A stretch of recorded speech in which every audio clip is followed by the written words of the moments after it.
Parlons maintenant un petit peu de stockage de données, en particulier ce qu'on appelle des bases de données. Parce que quel que soit le site web, vous allez avoir besoin d'enregistrer les informations pour pouvoir les récupérer plus tard. Alors, quelles sont les principales bases de données qui existent? Je vais vous en citer les principales ici. Vous avez MySQL qui est un outil très connu qui est utilisé notamment sur des systèmes de blog comme WordPress pour enregistrer les données du blog. C'est vraiment un outil qui sert à enregistrer, retrouver toutes les informations que vous avez créées dans votre site web. PostgreSQL qui est un concurrent de MySQL. Microsoft SQL Server qu'on va souvent utiliser quand on fait de l'ASP.NET.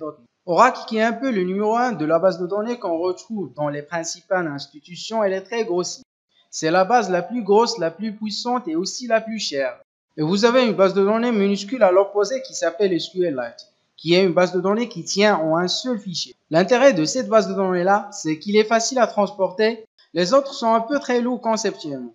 SQLite, en fait, il va enregistrer ces informations-là dans un seul fichier. Vous pouvez le restituer, mais n'aura pas forcément beaucoup de performance. Comme un site web aura beaucoup de visiteurs, tandis que toutes les autres bases de données comme MySQL, PostgreSQL, SQL Server, Oracle vont enregistrer les données dans une diversité de fichiers avec lesquels on ne donnera pas accès, mais ça permettra d'enregistrer les données sur un disque dur au final. Comment est-ce qu'on accède à ces informations-là? Pas en ouvrant le fichier justement, mais en utilisant un langage de requête qu'on appelle le SQL, qui ressemble finalement à ça. C'est beaucoup plus court en général. Vous avez une commande, une instruction qui permet de sélectionner l'information ou de l'enregistrer ou le mettre à jour dans la base de données. Ce sont finalement des instructions assez génériques qui marchent quel que soit le moteur de base de données dont je vous ai parlé.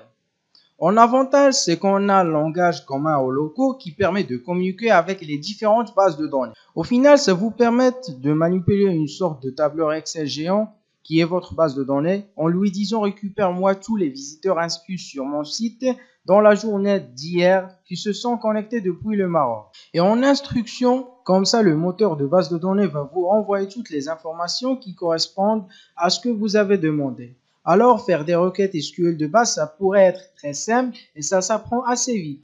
Par contre, il faut savoir, les requêtes SQL peuvent devenir très complexes. En fait, récupérer des informations, des fois façon croisée, ou mettre à jour en parallèle, ça peut amener à des requêtes qui sont assez complexes à réaliser.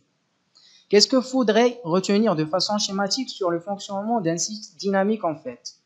C'est un peu le résumé de tout ce que je viens de vous expliquer à l'instant. C'est la structure justement d'un site web dynamique avec une base de données. Ici, vous voyez que le client n'a pas accès à la base de données directement. Comme je vous l'ai expliqué, le client demande au serveur l'information, il demande la page web, le serveur dit OK, attends, je génère la page web, c'est là qu'un langage serveur comme PHP rentre en jeu. Et de façon régulière, aujourd'hui, on a besoin de récupérer des informations, de le mettre à jour dans une base de données. Et donc, c'est là comme un langage serveur comme PHP va envoyer une requête SQL au moteur de base de données comme MySQL. Il va envoyer les données au serveur et le langage serveur va traiter ces données. Là, il va les écrire dans une page web HTML et il va ensuite envoyer cette page HTML au client. J'aimerais maintenant vous parler des mobiles. Quels sont les différents types de sites web et de fonctionnalités qu'on peut faire sur tablette, smartphone ou ordinateur? En fait, vous avez trois possibilités. D'un côté, les sites dédiés consistent à concevoir deux ou plusieurs entités différentes selon le dispositif visé. Un site principal pour les ordinateurs, un site pour les smartphones, un site pour les tablettes. Généralement, un test initial côté serveur détecte le type d'appareil et renvoie vers une adresse web dédiée. D'un autre côté, vous avez la possibilité de réaliser un site web responsive. Là, vous allez utiliser le langage qu'on connaît, HTML et CSS. Et vous allez faire en sorte que votre site web s'adapte et s'étire en fonction de la largeur de l'écran. Du coup, si vous avez un ordinateur, une tablette ou un smartphone, il va s'adapter.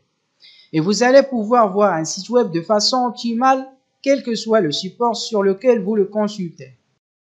Vous avez aussi la possibilité, si vous le voulez, de réaliser des applications natives pour iOS, Android ou Windows Phone. Là, l'intérêt des applications natives, c'est que vous allez vraiment pouvoir faire quelque chose qui a été conçu précisément pour le smartphone auquel vous décidez. Le défaut, c'est que vous avez un langage par smartphone quasiment. Et du coup, tout ce que je vous ai expliqué avant ne compte pas.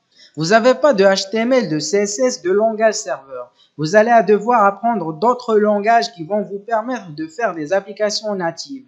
Là, ce qu'il faut retenir finalement, c'est que les trois méthodes fonctionnent. Les applications natives ont tendance à marcher bien aujourd'hui parce qu'ils donnent la meilleure expérience aux utilisateurs en règle générale. Mais les sites web responsives sont bien conçus. Vous permettent de faire un site web qui marche sur n'importe quel support de façon unique et vous avez besoin de coder du coup une seule fois dans un seul langage. Retenez juste une chose, c'est que les applications natives, ce n'est pas du web. Donc, ce n'est pas de ça qu'on parlera aujourd'hui.